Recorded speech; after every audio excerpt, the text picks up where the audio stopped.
encounter. Yeah, Fabi with the white is Javokhir as well, who also has the white pieces. That means Prag and Hans Niemann each piloting the black pieces. We're taking a look at Fabi and Prag to start, but quickly we'll also get a peek in on Javokhir and Hans as well, just to see how the openings develop. Of course, they had 5 minutes to discuss within their own little pods. Interesting part of the day has been that those pods are shrinking from 8 players down to 4 players, now down to 2 players apiece. So they're going to have to be a little bit more on their own when it comes to deciphering these positions. And here we go. There's another game in play, of course. That is between Javokhir Sindarov and Hans Niemann. And have both games started the exact same way, almost. Just the placement of one knight is the difference, as Hans Niemann tries to trade off some pieces to clear the board. And okay, knight's coming out.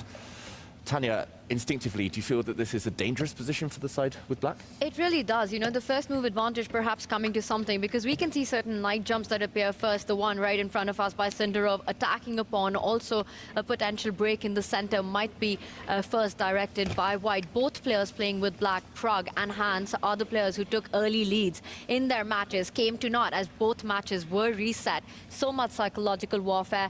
10 hours of play in, matches still go on, fatigue will be in play, energy levels, you know, it's going to be all about who makes less blunders in a 5+2, barely any time to build on. Yeah, and for me, that was the golden nugget from spending time with Hans here yesterday in the studio. He said, you don't have to do anything special. Sometimes you just play simple moves, use logic. And actually, I feel that this is the stage of the day where that is even more key than ever. You just have to, as Tanya said, not make a big blunder. Yeah. Just stay in games, stay in the fight, and hope for your chances. There is no doubt these players are feeling physical fatigue, mental fatigue. So to your point, make things simple for yourself. Just follow logical moves, try to minimize the mistakes, rely on your opponent to be the one to make the first blunder. Well, that's easier said than done. This is freestyle chess. No such thing as keeping it simple. No familiar patterns on the board. As we see, Javokhir Sindarov, he's trying to get a break in or push the H-pawn further up the board, putting pressure. And I think that's absolutely key, right, David? Because shorter time formats, if you can go on the attack quickly, if you can be the one posing early questions, you're going to force your opponent into things, and that's going to come out into play in the later part of the game. Yeah, there we go. The move you predicted, Tanya, threatening to step forward and hit one of the black knights, this corner pawn here. I wouldn't be surprised to see the other corner pawn start to advance up the board, later trying to undermine the black dark squared bishop. Definitely the type of position, I think maybe the starting position a bit favorable for white, but this one, it feels like zero risk for Sindarov, and he's asking questions in the process. But so far, Hans is staying level on the clock, which is good news for him, even in a difficult position. Yeah, all players staying very close on the clock as I'm tracking both games simultaneously, and we'll be sure to get you to any important moves. As I say that, computer doesn't love this most recent move here from Hans Niemann, and a quick response here from Javokhir is enough to capitalize on the mistake. Oh, that is a big mistake, at least strategically. Hans Niemann, he winced, he kind of grimaced there, shaking his head. He thought he could maybe have time to trade bishops, but there is no time. The white knights are both poised, locked in, looking at the same square. A knight check would also be a knight fork, picking up the black rook. And Hans forfeits castling rights out of necessity. That moves his king across. That comes at the cost of the dark squared bishop at the very least, or maybe a knight jump anyway. Yeah, and that feels ugly in the long term, right? Trying to unlock that A8 rook. Going to have to do it through a rook lift of some kind, maybe along the A file. And I think to your question earlier, is this the kind of position of freestyle chess that gives white that extra edge just out of the opening? I think that's being played out in both our games right now. And it all comes down to the fact that white is the first player to grab these posts, these outposts after natural play and bring on those threats on the board, just not giving the time to the player with the black pieces to actually harmoniously finish development. Yeah, so while Javokhir has a small advantage here, he's actually going to open up that rook for Hans, of all things. That's a slightly surprising move for me to see. Yeah, I thought he might hold back. I understand why he did it. He wants the bishops. Top players are a bit biased towards bishop pairs, But yeah, slightly surprising. And this board, meanwhile, very congested, almost symmetrical. What in the, no, but this is, yeah, stay here. What in the heck is going on the right side of the board here? Look at the congestion. We had the perfect mirror of the stack. And we'll try and get back to that because I do want to decipher that position between Fabiano and Pragnananda. We have rook, bishop, pawn, knight, knight, pawn, bishop, rook. Perfect symmetry there. But then right next to it as well, we're not done with the symmetry. We got knight, pawn, pawn, knight. How do you even begin to assess what's going on here? I don't know if you do assess the bishops as well on the other flank with some pawns. Total symmetry. The only differential in this position as a whole, okay, now the kings have both also done the same thing. So it's the queen placement. It's just the black queen. That is it. It's the only differentiator in the position. All white needs to do is step up with the queen, and there you have it. Perfect symmetry after all these moves. But I think there are other plans on Fabiano Caruana's mind right now. One of them might be striking in the center, break that symmetry, get that deep pawn rolling up the board. Yeah, very logical. And as white, you have the right of the first move. That means later, if it is symmetrical, if your opponent just plays copycat chess, you can break the symmetry first. You can force your opponent to stop copying you. And there we go. He does break in the center, Fabi. He was ready. All of his pieces nicely protect those central squares. And there we see Prag could no longer copy. The central tension was too much. I really hate the idea as black of allowing the connect four, of course, but also a big threat. Hitting and destabilizing the black knights. Well, these guys mirrored on the clocks. Prag now just dipping below the time that Caruana has in his bank, looking for a response now that the symmetry is broken. But look at this, right back over to Hans Niemann's board against Sindarov, and within mere moments, within mere moves, all of a sudden he's the one with, half a point to a full point advantage. Big mistakes from Sindarov strategically here. Also, I hate to say it, but the connect four again appearing, and that is why black has the advantage with some nice pawn chain blunting the white dark square bishop. I'll just quickly take it back to that moment, as you said, James. Taking this bishop was a big mistake, or at least the sequence that followed. He should and could have planted a knight in the center, maybe even taken the other bishop instead, with the bishop pair, with a nice stable advantage, a nice piece there, but trading, and then this move, bring the queen forward. Ended up being a blind alley. The black pawn pushed forward. Very nice tactic here, but this queen would have then landed on a awkward diagonal, stared down by the bishop. He retreated his queen instead, and that was what cost him the advantage. Sindarov, and now the pawns are rolling. Momentum black. Cost him the advantage, and he's down on time. Look at that, creeping under 1 minute. Hans still with half of his starting time still remaining. You get +2 in this increment. It is near impossible to build a bank back up with that increment. And every move Hans plays is one with intent. He's got a plan, he's got an idea that forces his opponent. Just this concrete level of play, that knight retreats only to push the white knight back, which doesn't have so many squares, It's kind of almost trapped at the position that it's in. It will be forced to the absolute edge of the board. And there as well, not such a bright future. Once again, Hans super impressive in his handling of the opening. And then one inaccuracy gets the game on. The rook on A doesn't even need to move. It's on a beautiful open line. Hans first clamps down on the other side of the board. By the way, big developments on the Prag Fabi board. Fabi sacrificed the pawn. Might be a good time to jump into that. Yeah, let's go over there to see how Fabiano, maybe for the first time today in game one of, kind of the two-game bout that they have, he's the one who feels like he's in the driver's seat.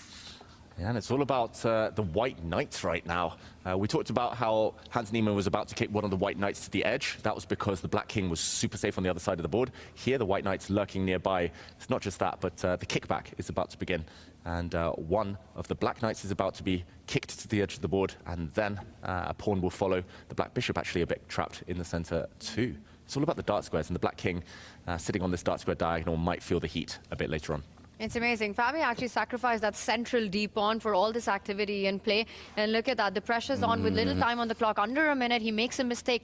Does Fabi have the direct path that David was talking about? Push the G pawn, push the F pawn, win a key pawn in the position with a tender spot on F6.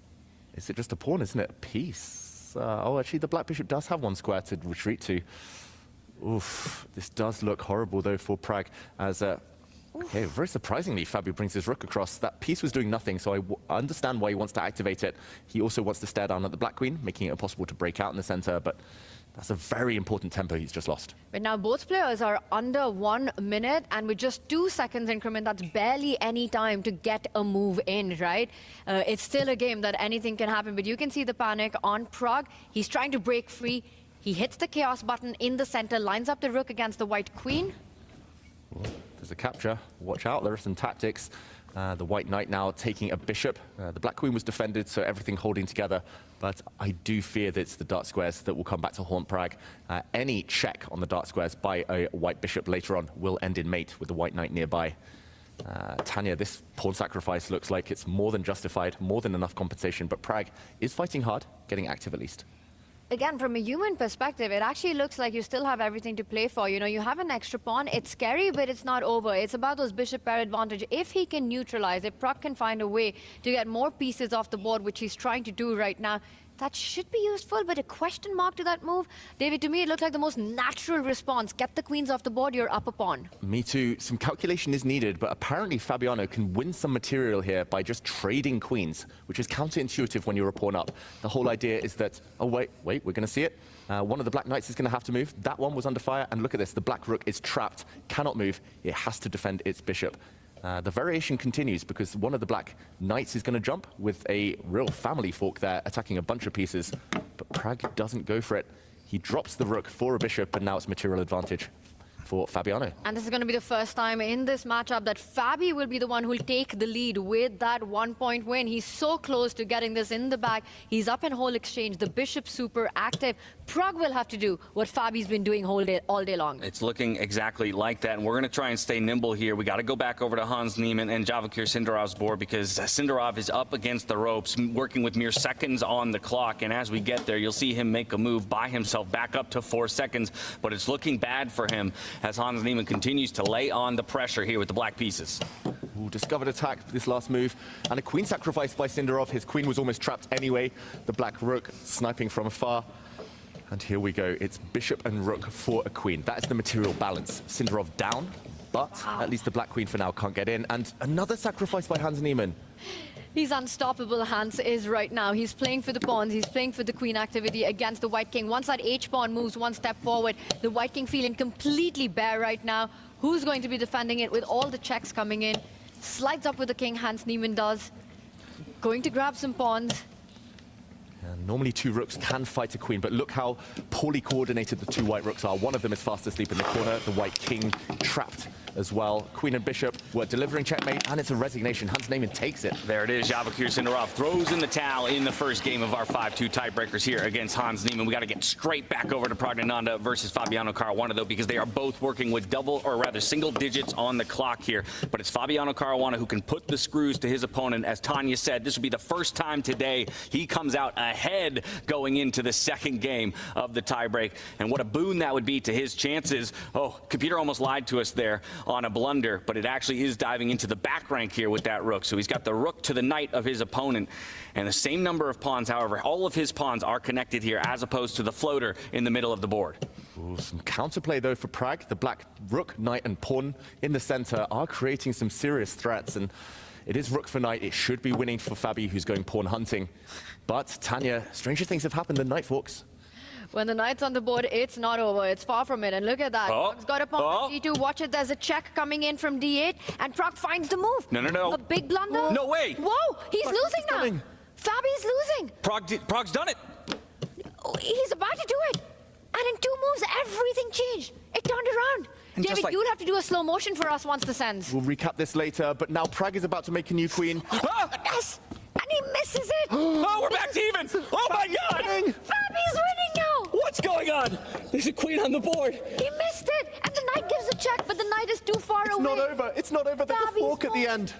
Fabi's pawns are going to rush through. The black knight completely offside. An absolutely stunning sequence. 2 pawns to a pawn and a knight here, but things are looking good for Fabi if he can get these pawns marching down the board, looking for a promotion. And there it is, the resignation for Pragnananda. He had a couple opportunities down in the stretch there. Fabiano almost gave it away. You can see it there. He feels it. He knows that he almost let that one slip through his fingers, but he scrapes away with it. He's up 3-2 in the overall scoreline in this matchup. I think that's the first time I've seen these emotions on Fabiano Caruana. It's unbelievable what just happened in those last few moves. David will take us through all of it, slow, move by move, but what a roller coaster that was. Whites winning, blacks winning, all over the place, a blunder after blunder, and eventually it is Fabiano Caruana who takes the lead.